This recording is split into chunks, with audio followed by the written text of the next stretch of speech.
Bueno, vamos a hacer este ejercicio que dice que en un recipiente que contiene 500 gramos de agua a 18 grados Celsius se deja caer un bloque de cobre con un calor específico de 0,094 calorías sobre grado Celsius de 364 gramos, que se encuentra inicialmente a 120 grados Celsius de temperatura.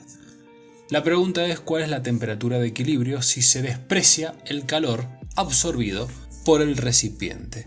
Bien, este problema nos plantea que va a haber un intercambio térmico, ¿sí? Hasta que se genere un equilibrio, sin tener en cuenta el calorímetro o el recipiente. Entonces el flujo de calorías solamente se va a generar entre el cubo de cobre y el agua. Entonces comencemos con nuestra ecuación de equilibrio térmico, que nos decía que el calor absorbido más el calor cedido tiene que ser igual a 0 grados, a 0, ¿sí? Bien, entonces vamos a poner acá, ¿quién absorbe calor puntualmente acá? Y la masa de agua.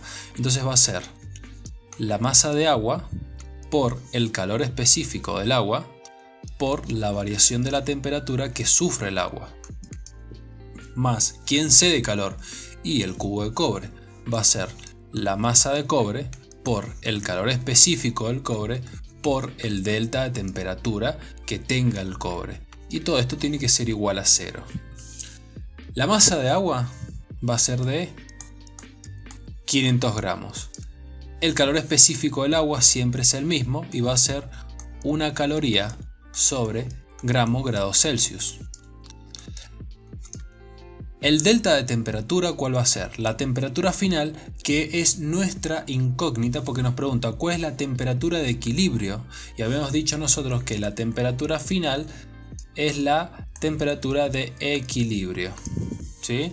Entonces va a ser la temperatura final menos la temperatura inicial a la que está el agua, que van a ser los 18 grados Celsius, más la masa de cobre, que nos dice que son 364 gramos, por el calor específico del cobre, que son 0,094 calorías sobre grados Celsius, por el delta de temperatura, que va a ser la temperatura final, que es la incógnita, menos la temperatura inicial de el bloque de cobre, que son los 120 grados Celsius. Y todo esto tiene que ser igual a 0. Acá tenemos que generar nuestros despejes correspondientes. Gramos se van a ir con gramos, grados Celsius se van a tender a ir con grados Celsius, y vamos a tener que hacer una distributiva con la temperatura final y los 18 grados Celsius. Esto nos va a quedar de la siguiente manera. ¿Por qué no tomo en cuenta el 1? Porque todo número multiplicado por número es el mismo número. Entonces esto me va a quedar 500 por temperatura final menos 9000, ¿sí?, calorías, más, vamos a tener que hacer exactamente lo mismo pero con el otro lado, los 364 multiplicarlo por esto y multiplicarlo por temperatura final, y esto multiplicarlo por el calor específico y esto por los 120. Nos va a quedar de la siguiente forma. Nos va a quedar 4105,92 calorías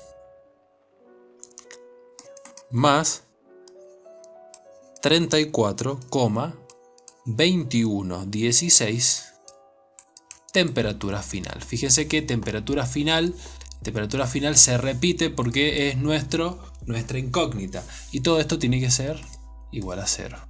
Fíjense puntualmente nosotros qué vamos a hacer acá. Vamos a separar en términos. Separamos en términos. ¿Para qué? Para que nos vamos a llevar los términos que no tienen incógnita para el otro lado, y los que tienen incógnita los vamos a dejar del lado que están. Entonces directamente lo que vamos a hacer es dejar los 500 temperatura final más 34,2116 temperatura final, que va a ser igual a 9000 más 4105,92. ¿Sí? Y cuando sume todo esto, esto 9000 con este 4000 y pico, me va a dar 13105,92. ¿Sí? Y acá voy a tener que sacar factor común, ¿sí?, de estos dos términos, temperatura final. Entonces, ¿qué es lo que me va a quedar? Me va a quedar temperatura final por un paréntesis de 500 más 34,2116. Esto no hacía falta escribirlo, pero lo hago para desarrollarlo completo. Entonces, como este paréntesis está multiplicando, lo voy a pasar dividiendo y me va a quedar que la temperatura final van a ser 13.105,92 divididos, y la suma de este paréntesis son 534,2116. ¿Sí? Y el resultado final va a ser de 24,53 grados Celsius finales. Mi temperatura final o temperatura de equilibrio va a ser la opción C.